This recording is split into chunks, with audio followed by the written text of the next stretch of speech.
Magandang araw po sa inyong lahat mga kababayan at welcome back dito po sa PNR at ito nga mga karibin natin na nakakahiya. Grabe, heto ang dapat malaman.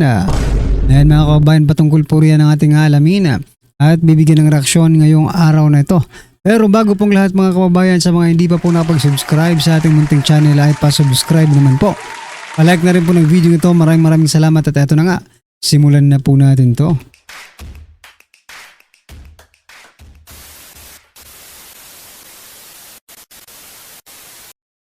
So yan mga kababayan, bago po natin muling i-play ang video ito, pasadahan po muna natin ang mga nagte-trending na mga balita dito po sa mundo ng social media at unahin na po natin to. Nako, ito mga kababayan, nakakahiya ito. Ito po yung sinasabi nating nakakahiya naman. Ito po, Singapore news about flood control scandal in the Philippines. Ito mga kababayan, pakinggan po natin to. Nakakahiya sa buong mundo. The government's anti-corruption drive on infrastructure projects gone wrong could potentially slow growth in the country until early next year. CNBC Southeast Asia reporter JP Ong is going to help us do a deeper dive into this. Good morning. Good morning, Mario. We've talked about this a few times actually in the last couple of weeks. This flood control scandal that exposed corruption in the Philippines that might actually cause more budget underspending in this country. Now, it's important to note why this is important because when you take a look at the first half, if you look at the rough calculations about the budget of the Philippines or government expenditure is about 17% of the entire country's GDP, give or take. That's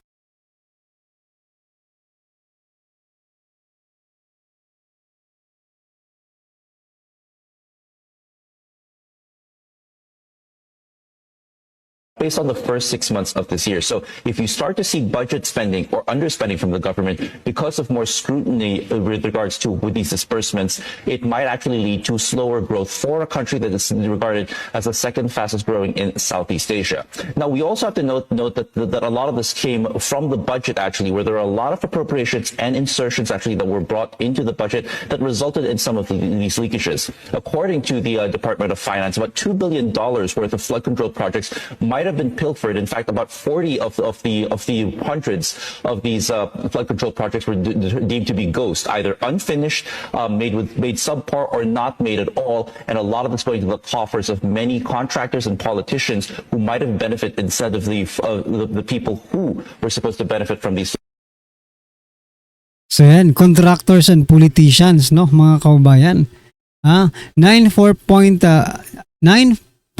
billion dollar flood control corruption in the Philippines, mga kababayan. Sikat na sikat ang Pilipinas, walang ya, di ba? Sa pamumuno po ni President Bongbong Marcos Jr., ganito tayo kasikat sa buong mundo. Ano ang magiging nito implication, mga kababayan? What is the effect, no, ng mga ganitong balita sa international community? Malamang wala na magtiwala sa Pilipinas because of the corruption. Who will invest, no, sa Pilipinas? Tapos yung Pangulo pa naman natin, labas ng bansa because they want, no?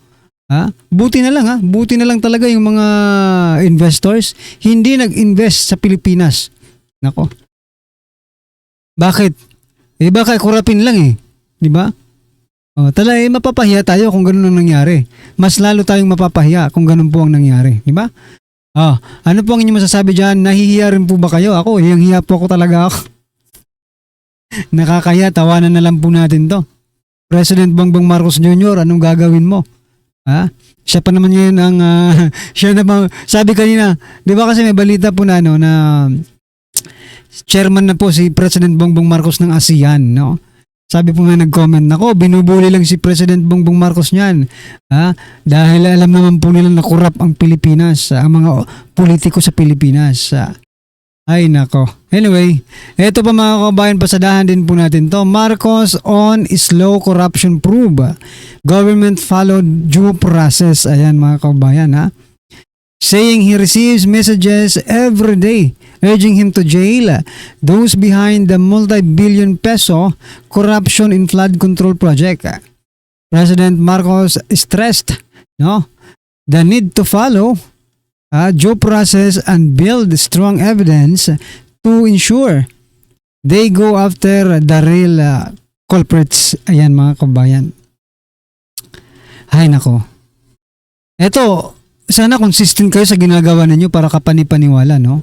Itong sinasabi niyong follow the due process, sana lang nagiging consistent kayo because mga kaubayan, no, hindi po ito kapanipaniwala sapagkat anong ginawa nila kay former President Duterte? Binigyan ba nila ng due process? Hindi, mga kaubayan, di ba? Oh. Kaya itong sinasabi ng due process, ano lang to? Parang galing sa ilong, singaw, no? Hindi galing sa puso, hindi galing sa utak, sa ilong lang to nanggagaling eh. Anong due process? Siyempre, bibigyan nyo ng due process because they are your allies. Yun eh. Yun po mga kabayan, huwag na tayo maglokohan dito. Di ba? Nung due process. Pinatatagal nyo yung due process na yan, no? Dahil mga, mga kaalyado nyo, yung mga involved, yung mga kawatan dyan sa gobyerno, mga kaalyado nyo. Di ba? Ano pong masasabi nyo dyan? At ito pa, pasadahan din po natin, President Bongbong Marcos, ito, binira naman po ni Representative Kiko Barsaga. Ito po yung naging statement ni President Bongbong Marcos Jr. Sabi niya po dito, titiyakin kong maimbitahan si Pangulong Xi Jinping at gagamitin ko ang lahat ng paraan upang ipakita ko kung gaano tayo kaya seryoso sa pagnanais na bumisita siya sa Pilipinas. Ano kayang plano ng President Bongbong Marcos Jr.? Sa gusto niyang bumisita si Jinping, inuutusan niya ngayon, no? Kasi siya po ang chairman eh, di ba? Pwede niyang utusan, siya ang chairman eh. Inuutusan si Xi Jinping na bumisita sa Pilipinas. Sabi naman po dito ni Cavite 4th District Representative Kiko Barsaga, ganyan rin yung tropa ko eh. Inimbitahan ako sa bahay. Kala ko may importanteng sasabihin mangungutang lang pala. Aray ko po. Mangungutang lang pala? Baka yun ang plano ni President Bongbong Marcos Jr. Sige. President Xi Jinping, pumunta ka na sa Pilipinas para mag-usap kayo kung pwede ba siyang makautang. Nako po Ano pong masasabi niyo dyan mga kabayan natin? Ito, pasadahan din po natin trending ito ngayon si Kiko Pangilinan. Kasi si Kiko Pangilinan mga kabayan, hindi isinama yung salin ni Sharon Cuneta. Kaya nasilip ni Ombudsman Martires. Pero ang sagot naman po ni Kiko Pangilinan, sabi niya po dito, unahin ni Ombudsman Rimulya ilabas yung salin ni dating Ombudsman. If anyone should lead by example, it's Martires. Baka sakaling magkaalaman na bakit tutol ito sa paglabas ng salin. Ayan mga kabayan. Sabi naman po ni Martires, kung sinabi lang niyang dapat ilabas ang salin ko, ayos lang. Ang problema, lumagpas pa siya. Lumagpas pa at sinabing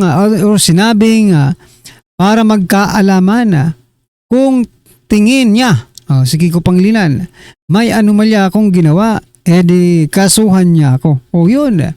Yan. Binigyan ka na ng permiso, kasuhan mo daw siya, Kiko Pangilinan, no? Walang kaso yan kay Ombudsman Martires. Ang problema lang sa'yo, nasilip no? Hindi po sinama yung kay Sharon Cuneta. Yung asawa po ni Kiko Pangilinan, hindi sinama sa salin nila.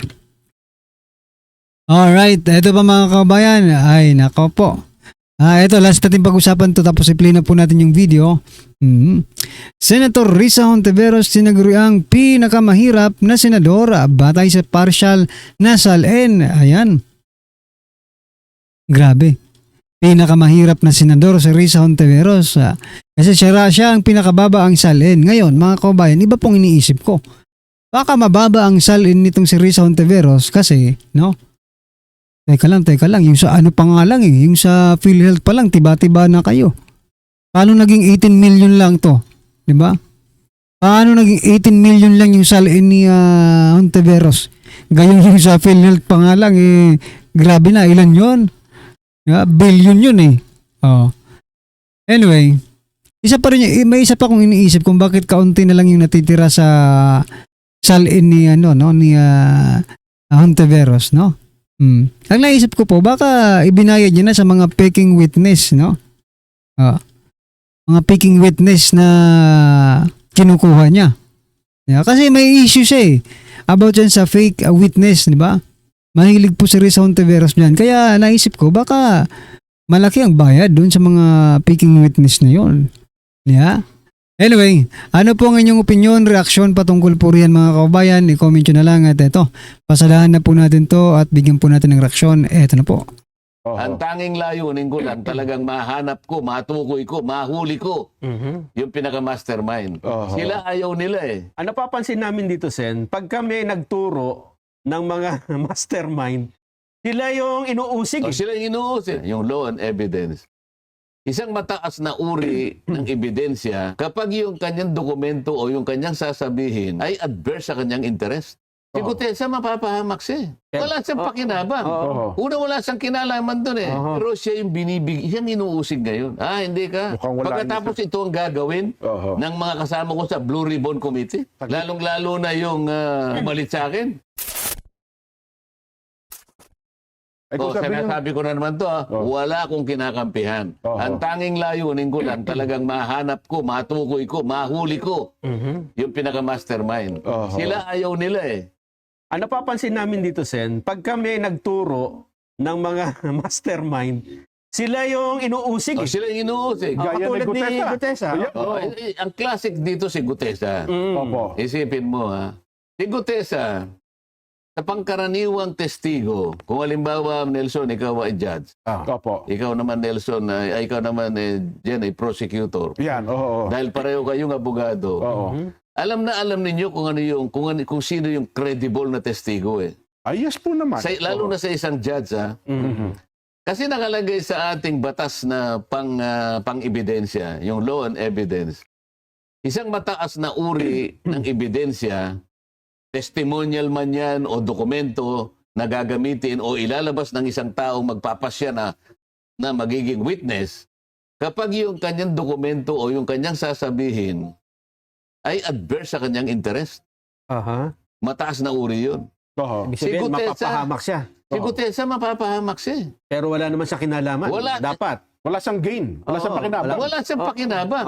Una, wala siyang kinalaman doon eh. Naisip niya lang, naligalig siya. Ito palang ginagawa namin eh. Yan pala yung pinag-uusapan nila ron. Kung tumahimik siya, wala. Yung palang bulto-bultong, yung palang Melamelata. mali-malitang pera pala na dinahakot namin. Ito pala yung pinag-uusapan doon. Paano na yung bansa natin pagka ganito?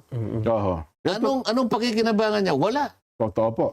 Pero ang magiging disgrasya sa kanya, marami. Laki. Hindi lang sa kanya, kundi sa pamilya niya. Yun ang isang credible na witness. Wala siyang motibo eh. Pansarili, wala. Pero siya yung siyang inuusig ngayon. Hindi ka. Fraudulent ka niya yung kasi yung nagnotaryo eh, hindi Hindi niya siya pumirma. Oo daw. Inahanapan ho ng butas. Isa ngayon ang inuusig. Diyan mahalata mo na yan. Kahit saan po kayo pumunta na mataong lugar, lalong-lalo na po sa mga syudad na pinapaligiran ng mga city hall, nandyan po nakapaligid ang mga notaryo publiko. Opo, kahit Naging cottage industry na po yan. Magpanotaryo ka dyan, nagpapaligsahan pa sila eh. Meron pa silang tagatawag. Notaryo. May nakalagay pang paske. Totoo po yan. Notary Public 24/7. Walang tulugan to. Pupunta ka roon. Saka gusto mong makapag-notaryo ka. Kung meron siyang maliit na bintana roon, lahat ng papeles mo, iaabot mo sa kanya. Pagkatapos niyang pag-i-stampan lahat, pipirma niya ganyan, sisingilan ka ng kaukulang bayad. At saka niya iaabot sa'yo. Ikaw ba na nagpanotaryo? Tatanungin mo ba sa kanya? Gusto ko pong makita kung kayo po talagang pumirma nito. Nasaan po ba si attorney? Gusto ko po, attorney, kung kayo po, yung pumirma po kayo uli para malaman kung pirmahon nyo talaga ito. Meron bang gumagawa ng ganyan? Mukhang wala. Pagkatapos ito ang gagawin ng mga kasama ko sa Blue Ribbon Committee? Lalong-lalo na yung pumalit sa akin.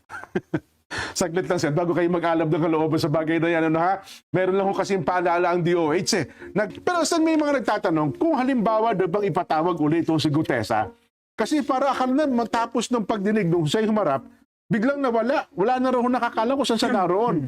kasi ako naman, ang katwiran ko, kasi wala namang pagdinig at hindi naman siya ulit ipapatawag. Pero kung sabay ipatatawag, may garantiya bang babalik itong si Gutesa, Sen?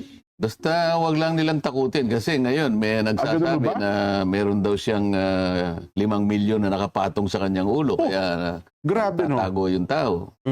Ah, Yun nga yung sinasabi mo kanina, Nelson. Lahat ng Opo. gustong tumistigo dahil sa ang pinagsasabi na nito ay patungkol na dun sa mga talagang nakikita nating mastermind talaga. opo. Gagawa ng paraan. Oho. May nakita ka nga akong mga mangilan-gilan na nakikita ko ng reliable na information na galing nito mismo sa mga i-final nila sa ICI. Opo, oho. Di umano tungkol dyan sa